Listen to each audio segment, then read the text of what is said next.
month's edition of In the Sky, February 2025.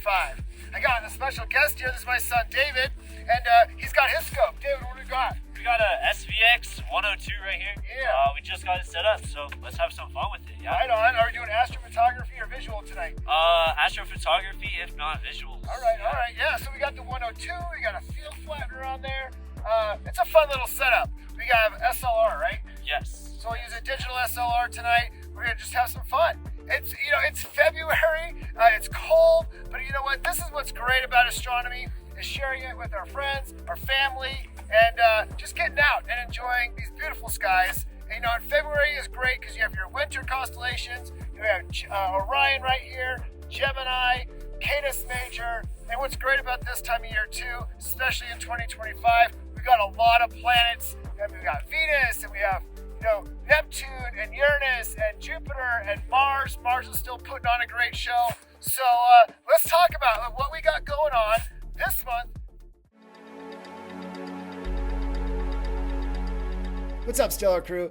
Man, we had such a great time at the AAS conference. The American Astronomical Society's annual meeting was a blast. We got to hear from researchers about the DART mission. We got to talk to undergrads and graduate students about their research, and it's just so cool to see all the different things that are coming up the ladder for research and things we're studying and learning about our amazing cosmos. And it was just great being there, and had fun with Vic talking about the 180. We had a 180T there. We had a 102, and just talking to people about their time and their observing experiences. And Tanya from Los Mandy was there. We had a G811. We had a G11T there, and just it was fun. It was fun meeting people. Friends from Lowell Observatory were there. Other observatories, the Vera Rubin, the Hubble. We had people there for the Hubble, the Keck. Just so many cool people there that we got to hang out with and learn about all these new things that are coming up.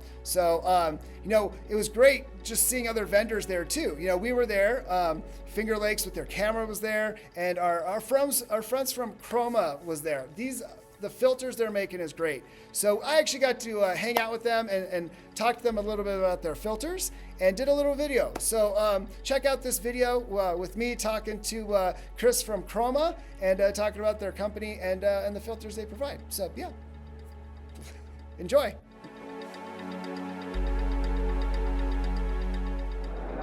What's up, Stellar Crew? Bob MacArthur here again at AAS. Stellarvue, Los Mandy, we've been having fun. And our friends from Chroma are here showing their filters. And this is an amazing company.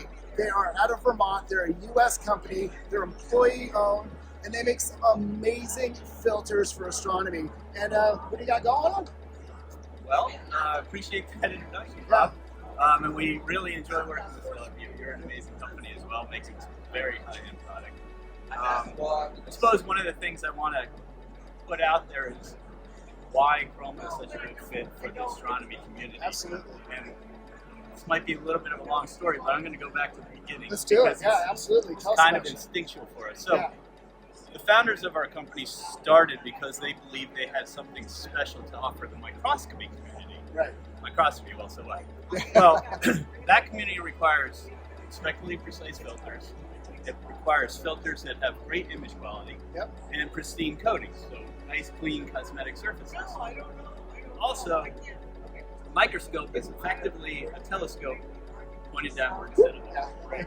So, and a lot of the technology for next-gen microscopes comes from budding technology in astronomy. So, from the beginning, which is 33 years ago now, we've been perfecting our manufacturing craft in a manner that speaks directly to this market. And so when we decided to enter this market with a catalog line, now we've been in this market also since the first year because we've supplied to astronomers also from the first year. But when we decided to enter the catalog line, it was just a natural fit. Yeah, that's cool. And when you hear about other filters, people talk about the blue halo or fringe, or you're not getting their pinpoint stars. And whenever I hear about Chroma, they're like, no, I have no issues. My stars are pinpoints, the filters are great, they're fun to process. And right here, you have your LRGB right here, and then your S2, And then those are retics, so you see an effect on there. It's Hey, you not know, normal. That's why you have them at a show, so Right, people can right. look at them and see Pick them. 'em up, look That's at so them. important to have that hands-on and actually see the product. So, yeah, you guys have any fun stuff coming down the line, or what's going on? We do, and really quickly, you mentioned the poor focality, or the lack of halos. Right. And that is, we designed that in, that is purposeful. That's So awesome. it's not an accident. And all the coatings are done here. They're done here. Everything, our manufacturing facilities in, I think it's 30,000 square feet now. It's in southern Vermont and southeast. That's so cool. Yeah. Vermont. Yeah. So what do we have coming down the pipe? Well, we are actually investing more resources into this particular product line. So we're looking to bring more catalog items online. We're looking to work more closely with educators. We're looking to see if we can't figure out ways to help people enter this market in a cost-effective manner. Get good stuff in the market, so you're not frustrated with the other stuff. Right. Yeah. And you've worked with some professional telescopes and institutions, and then also, Sure. obviously the amateur astronomy community. Let's Exactly. get out to some schools, right? And Yes, whether it's exactly. high school, Yeah. community college, state college, universities. Yeah. And that's one of the reasons why we're at this particular show, so we What a can great strengthen show. our communications with that environment. We got some other guys here from Provo, what's up, guys? Yeah, and these guys are great. They're actually our marketing team, but they do a much better job of talking to the customers than I do. And they are replacing a few of our astronomy product team members that couldn't make it due to personal reasons. So these guys stepped in last minute. Thank you to them. Is this an umbrella? That's an umbrella. Oh my gosh, look at That's this. what's so awesome. Well, you know what? I'm not going to get under. That's bad luck, right? But look at that. It's a Spectra. I love it. Yeah. Oh, man. Well, Chris, thank you And so those are much. pretty- Yeah. I'm going to take one. Yeah, Yeah, absolutely. yeah, Yeah, yeah, thanks, yeah. guys. Thank you very much. All right, Stellar Crew. These are the filters. We have part of our Stellar Crew that use some of these filters. So check out our Stellar Shot of the Week. These are people using various filters, and Chroma are used in our Stellar Crew. So we'll see you guys later, and keep looking up.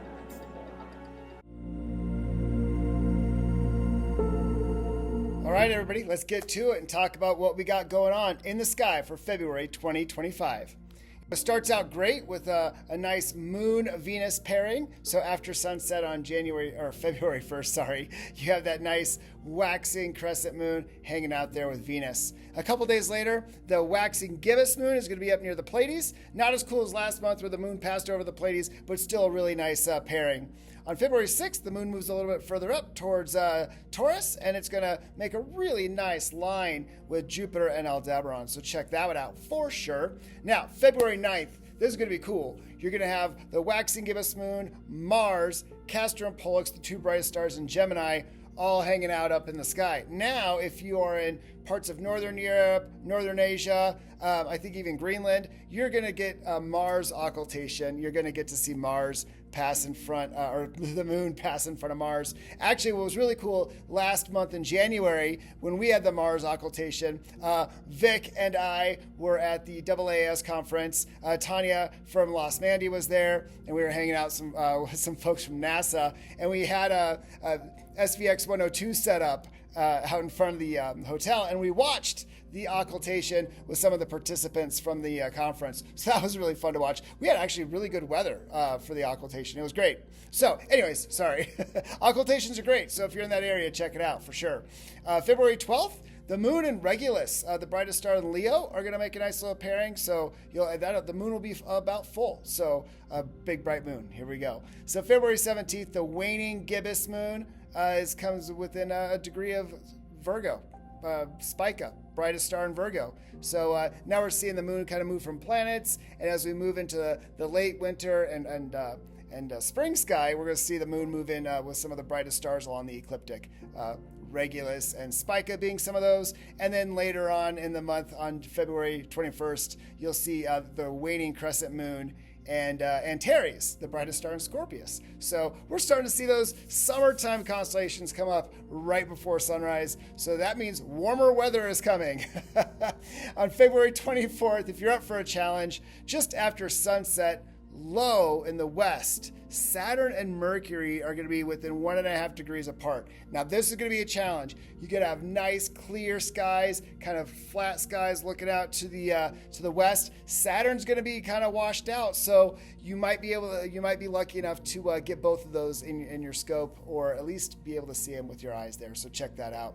And on February 28th, the just barely new moon, I mean, we're talking like hours past new, is going to make a very thin crescent right there with Mercury. So that's another fun challenge if you can get that for sure. So speaking of Mercury and the moon, let's talk about our solar system and what we got going on. The sun, and I say it every month, but we are at solar maximum. If you have a white light filter for your scope, put it over.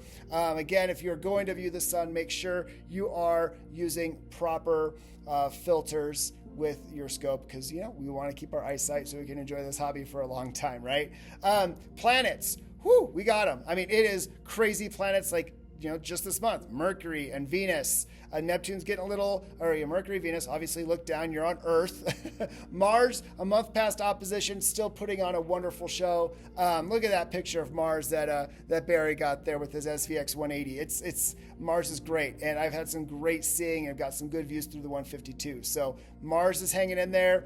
Jupiter, holy cow, has been great. Brian got that great shot right there. Got a shadow, a moon transit. It's just wow. I put Venus there. I think sometimes we forget about Venus. Venus is actually a really fun planet to observe during the day. I actually had my students out the other day. We did some solar viewing, and then I showed some of them Venus. And as Venus is starting to move from behind the sun, and actually now starting to move in between us and the sun, we're starting to see that crescent phase. And it's really fun to get that nice thin crescent. And if you watch Venus as it goes, makes its journey through the night or through the month into March, you're going to see that crescent getting thinner and thinner and thinner and thinner until you're in that conjunction where no more Venus in the evening sky. So check out Venus during the day. I think you can do a lot of daytime astronomy too. If you do it, be careful of not looking too close to the sun without that filter, because again, we want to protect our eyes. So there's Venus, we got Mars, we got Jupiter. Saturn, it's starting to fade out. Saturn season is fleeting. So we still have some great planets, but Saturn is kind of ending its time for us. Uranus is up there kind of just to the, I believe, west of Jupiter. So you still get some Uranus time in there. Neptune, it's getting lower and lower in the sky over in the west too. So there you go. So what about the moon phases? Well, there you go. Full moon, February 12th. New moon, February 28th. Plan your observing schedule accordingly. One thing, the Jupiter moon tool, great. Just actually, you know what? Sky Telescope has two good tools you can use for planet observing. They have the Jupiter Moons observing tool, where just Sky Telescope Jupiter observing tool on Google or whatever your search engine is, and you'll pop up. Same thing with Mars. It's a great tool. You can actually know what features you're seeing on Mars to put in your coordinates, and it'll tell you what time Cetus Major, some of these other objects or surface features are moving around. So definitely check out the Sky Telescope observing tools. And then the Sky Live is also really good for minor planets and comets. So there you go. So let's get into some deep sky stuff. Winter is great for deep sky. I know David and I were out there in the cold, but we were enjoying it. We got some wonderful objects, like M35 is one of my favorite clusters to look at. It's on the feet of Gemini.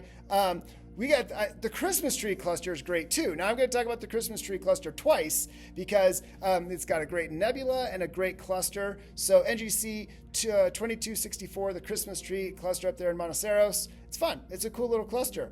And you got a whole bunch of clusters down by Puppis, Monteceros, Orion. So we have M41, beautiful open star cluster. I really like M46. Now M46 is cool because you have this beautiful open star cluster, but you also have a planetary nebula in there. So get your UHC filters out, get your O3 filters out for visual. And I actually would love to see what you guys get for some of these open star clusters, my astrophotographers out there. So send us your pics, put them up on the Sky and Telescope. Well, Sky and Telescopes are a great resource, but put them up on the Stellarvue forum. we want to hear about what you're observing. Stellarvue's got a great user forum, so check that out. So yeah, check out M46. It's one of my favorites this time of year. M50, nice little cluster. We're starting to get into the spring, so we got M44, the beehive, coming up. This is a big cluster. You don't need a lot of magnification, or it's actually low magnification. Wide field is great for the beehive. And then down there, really low in Lepus, which is down below Orion, we have M79, a really nice compact globular star cluster. So lots of clusters. And again, it's because we're looking in the plane of the Milky Way. So we're getting a lot of nebula and star clusters. Now as we move into galaxy season, here we go, right? So we got Messier marathon season coming up, and we have a galaxy season. So we'll talk about those in the next coming months. Lots of nebula. I mean, I could probably spend a whole episode talking about just the nebula that are visible right now. So I just listed some of the good ones. In my opinion, obviously, everybody has their favorites for sure. But M1, the Crab Nebula. And for me, I like to try and put a variety up here because the Crab Nebula is a supernova remnant. It's small, it's compact, but it's really fun to shoot and observe because I see people using different filters to pull out different detail. And observing wise, depending on your scope, you can get some pretty cool detail. Oh, and of course your skies, light pollution or not.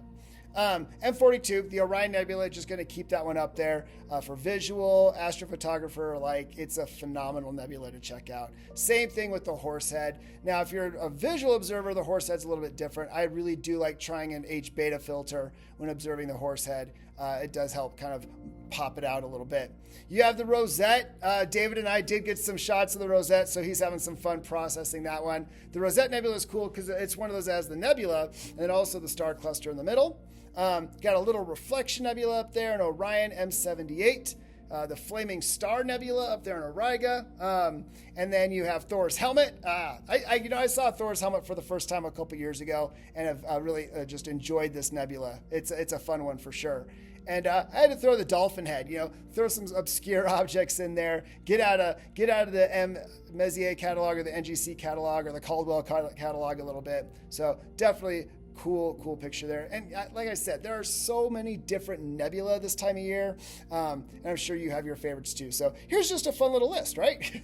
So galaxies, galaxies are interesting this time of year. There are definitely some galaxies up, but we're just on the steps of galaxy season coming in March. We're going to get the Virgo cluster, Leo, Coma cluster, all those coming up. But there are still some great galaxies to look at in February in the wintertime. You have IC 342 or Caldwell Object 5 up there in the Camelopardalis. That's a challenging one. So, but yeah, it's a great one to spot. It's actually a really nice little galaxy to look at. I was like, when I looked at it for the first time, I'm like, oh, look at you, And of course, M81 and M82, Ursa Major is starting to come up. So we're starting to get those Ursa Major galaxies. M81, M82, M51, they're all starting to make M101 over the next, end of February for sure, but into March, definitely. So there you go. I do like M108, the surfboard galaxy. It actually does look like a little surfboard, and that's kind of fun.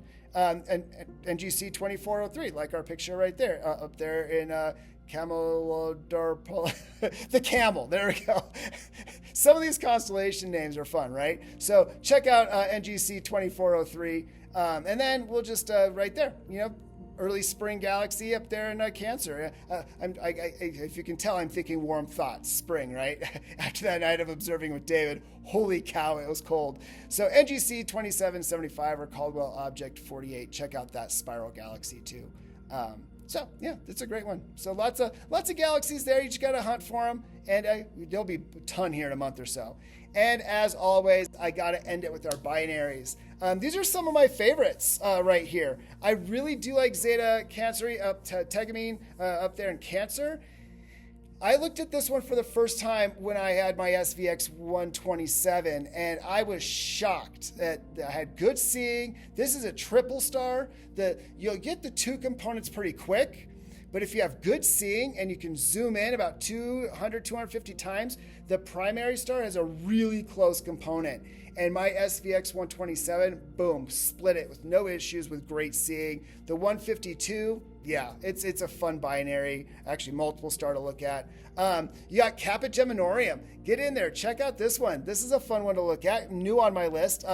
So check out that one. It's fun, a nice little pairing there. I really like Beta Monoceros because it is a triple star, and it's a nice little group. My SVX 102 can do it. The 127 did it just fine. The 152. So it's a fun triple star to get. And then last but not least, we got Ursa Major 10 up there in Lynx. I know it's kind of a weird, it's Ursa Major, but it's in the constellation Lynx. Some of the older star charts actually put this as part of Ursa Major. So check out this one. This is a good, easy one to get. So yeah, gotta love binaries, multiple star systems. They're kind of fun, especially with refractors. So there we go. It is February. It is, it's wintertime. I know this, getting out and observing can be cold. But again, like I said, sharing this with friends and family is why we do this. And getting out and observing new things, it's like discovering it yourself for the first time. So get out there, stay warm, enjoy being out under the cool, cold, crisp winter night. And let's just get out there and observe.